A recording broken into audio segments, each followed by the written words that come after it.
Hi everyone. Kate pointed out that her NoteTab Lite did not have a CSS tab, and I I think the reason that I had it is because I was using an older NoteTab. So I went back and downloaded the free trial of NoteTab Pro, and it doesn't have a CSS tab either. It just has the HTML CSS tab at the bottom. So what I recommend doing is there are CSS commands over here on the left. CSS, all this stuff. It's not quite as easy um, as it's easier to insert the CSS classes and IDs into your HTML document than it is to write the CSS page. But what I recommend is start off, create a new page, which I did, and so create a new file and then just save it as CSS. And I'm going to save this as a name I already have, ntstyle.css, and save it. And I'm just going to replace the one I've already got. Oh, and it won't let me because the document's open. So anyway, basically what this is, I'm going to go ahead and close this one and go back to what we have here is we have a file that's named ntstyle.css. You can name your style sheet anything you want. Then what you have to do is decide what you're styling. As an example, I'm going to style a heading 3. So you type what you're styling. It could also be a class name. Let's say we want to make that class we had in the BBEdit example called read. We call it .read. And then what you need to do is put in the opening of the curly brackets and then decide what kind of properties you want to assign to your heading 3. So for example, we can give it a color, and if we click, NoteTab has a whole lot of colors, and I am not really sure about the web accessibility of these colors, so I'm going to show you a trick. I'm going to go ahead and have it put in blue. That's a pretty safe bet. I think that will work across a lot of browsers, just the word blue. But the other thing to look at is, oh, and now I'm confused because I don't see it. Here we go. This is also in the links in the course, the Visibone Webmasters Color Lab.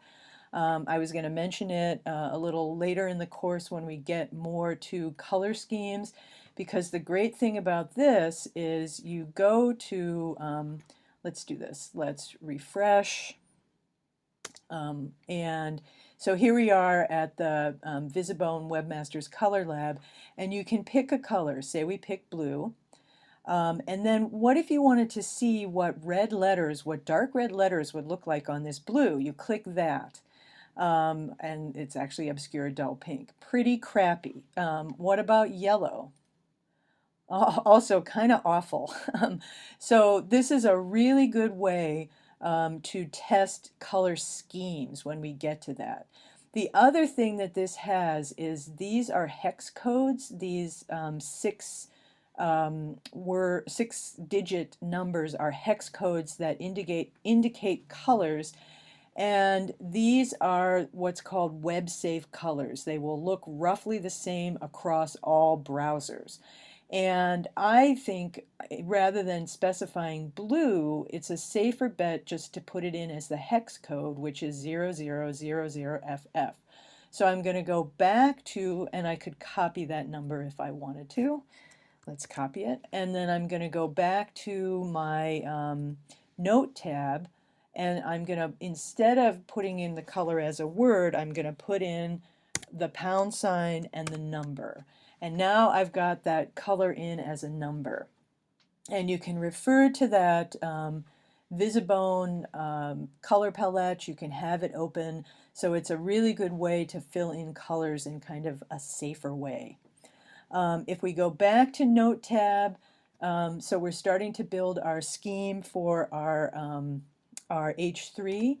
And what if we wanted to give it a little bit of a background color? Let's pick a background color. And let's see, we've got blue. Remember, we have blue letters. How about a light blue?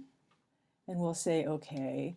But I'm going to go back to my webmaster and I'm going to pick a light blue from there instead. And I think this one, because that looks pretty okay. I think we even need a lighter one.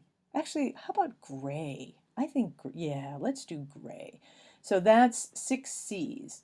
So let's go back to our here, and instead of light sky blue, I'm going to put in pound sign CC, CC, CC. And then I'm going to go ahead. I think that's enough styles for my H3, so I'm just going to close that. And if you wanted to make a class, you could do it just the same way. Our read class, let's give it, let's open up the curly brackets, and for font weight, I'm going to make it a bold font, 700, okay. I'm going to bounce down. I'm going to give this a background color too, and I want a really pale yellow. So let's go back over to Visibone and find a really pale yellow, and that's 4 F's and 2 C's. I think I'll just copy it for easiness.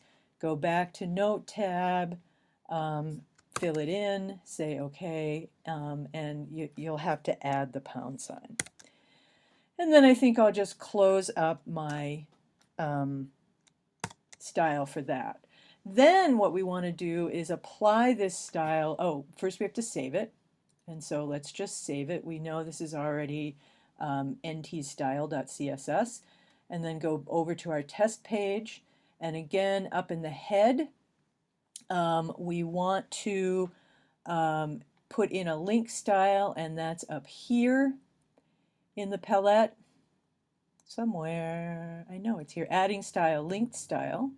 Double click that, and then you can search. We want to link it to NT style and say OK, and say OK.